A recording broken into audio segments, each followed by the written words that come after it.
इस वक्त हिमांशु मिश्रा राजधानी दिल्ली से सीधे हमारे साथ जुड़ चुके हैं। हिमांशु, इस तरह से फैसला लिया जाना, एक साल पहले गुजरात के मुख्यमंत्री को बदल दिया जाना, इसके संकेत क्या निकलकर सामने आ रहे हैं और कौन सी वो बड़ी वजह रही जिसके कारण रूपाणी की कुर्सी चली गई?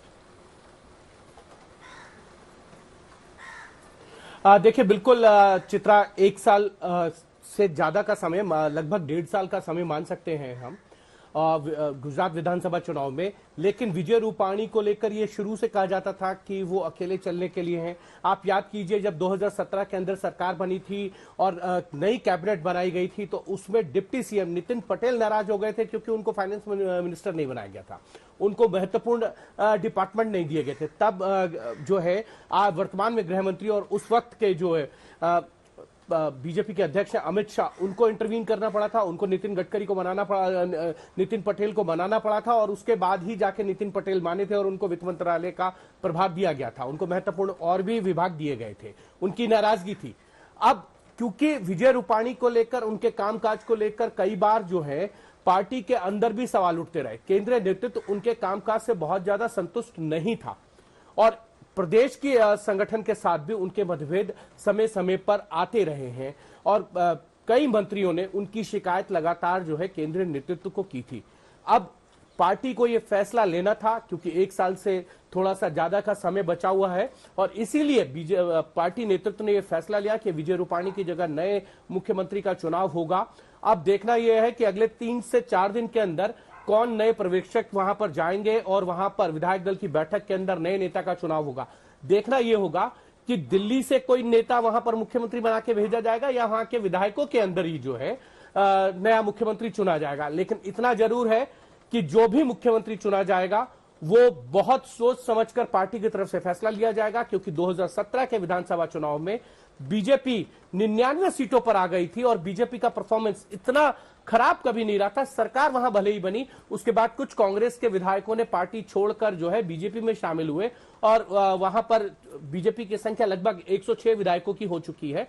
लेकिन फिर भी पार्टी नेतृत्व को यह था कि अगर 2017 जैसे हालात हुए तो शायद इस बार सरकार को बचाना बड़ा मुश्किल हो जाएगा। ये बहुत अहम बात आप कह रहे हैं, क्योंकि 2017 में अगर हम देखें हिमांशु, 99 सीटें यानी कि 100 का आंकड़ा भी बीजेपी पार नहीं कर पाई थी, जबकि कांग्रेस पार्टी को 77 सीटें मिली थी। और उसके ठीक पहले अगर हम जाए तो 115 सीटें मिली थी 2012 में और 117 सीटें अगर हम देखें तो मिली थी 2007 में। बीजेपी लगातार मजबूत रही है गुजरात में। गोपी घांगर भी हमारे साथ जुड़े हुए हैं। गोपी के पास हम चलेंगे, लेकिन आपके पास आते हुए हिमांशु, क्योंकि कुछ ऐसे नाम हैं जिनको लेकर काफी ज्यादा चर्चा तेज है। उनमें से है मनसुख मांडविया, पुरुषोत्तम रूपाला, नितिन पटेल। नितिन पटेल को अगर थोड़ा हम साइड रखकर इन 2 चेहरों की बात करें तो ये राज्यसभा के सांसद हैं, दोनों ही राज्य मंत्री के तौर पर दिल्ली में थे, लेकिन उनको कैबिनेट में शामिल कर लिया गया और इस तरह से इन दोनों का ही कद बढ़ा दिया गया। इनके नामों पर क्या हाल फिलहाल चर्चा हो सकती है, क्योंकि अभी हाल ही में जो मंत्रिमंडल का विस्तार किया गया है, इनको यह अहम जिम्मेदारी दी गई है? देखिए, मनसुख मांडविया जो है वो लेवा पटेल हैं और बहुत संगठन के अंदर बहुत पकड़ रखने वाले आदमी हैं। वो प्रदेश के अंदर संगठन महामंत्री के तौर पे काम उन्होंने किया है और जब वो सरकार के अंदर मंत्री बनाए गए थे तो इंडिपेंडेंट चार्ज उनको दिया गया था। अभी 7 जुलाई को जब कैबिनेट रिशफल हुआ था तो आप 7 अगस्त को 7 जुलाई को जब कैबिनेट रिशफल हुआ तो उसके अंदर भी जो है उनको पदोन्नत किया गया, उनके काम को सराहाया था सरकार की तरफ से और उनको केमिकल फर्टिलाइजर और हेल्थ मिनिस्ट्री दी गई।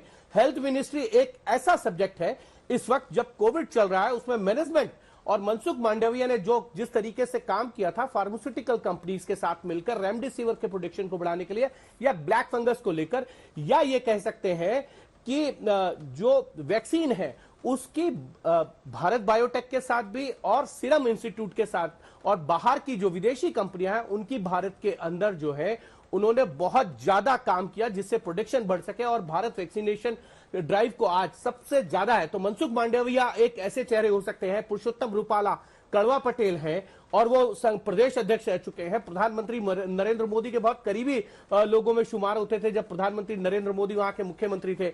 और पुरुषोत्तम रूपाला की भी संगठन में बड़ी जबरदस्त पकड़ है। पुरुषोत्तम रूपाला ने वहां पे कई संगठन के जो है यूनिक चीजें की थी। मुझे याद है 2012 के चुनाव से पहले जब वो अध्यक्ष थे तो उन्होंने टिफिन जो है उसकी एक स्कीम निकाली थी, जिसमें हर विधायक जो है इतवार को वो लंच जो है अपने कार्यकर्ताओं के साथ मिलकर करेगा। ब्लॉक के, मंडल के कार्यकर्ताओं के साथ मिलकर वहां पे कार्य होते थे और उनकी समस्याओं को जानते थे, प्रशासन की समस्याओं का फिर उसका संज्ञान लेके आगे दिया जाता था। एक तरीके का अच्छा कोऑर्डिनेशन जो है वो पुरुषोत्तम रूपाला ने वहां पे खड़ा भी किया था, प्रधानमंत्री नरेंद्र मोदी के नेतृत्व में ही खड़ा किया था।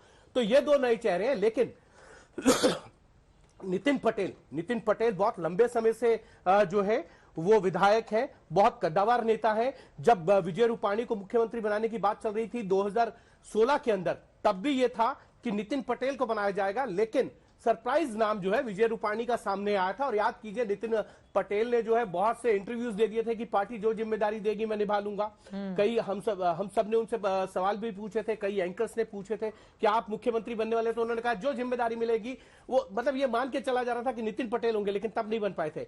और याद कीजिए कि आनंदीबेन को जब हटाना पड़ा था तो पटेल समुदाय के रिजर्वेशन के मुद्दे के ऊपर जो है वो पाटीदार आंदोलन के कारण उनको हटाया गया था।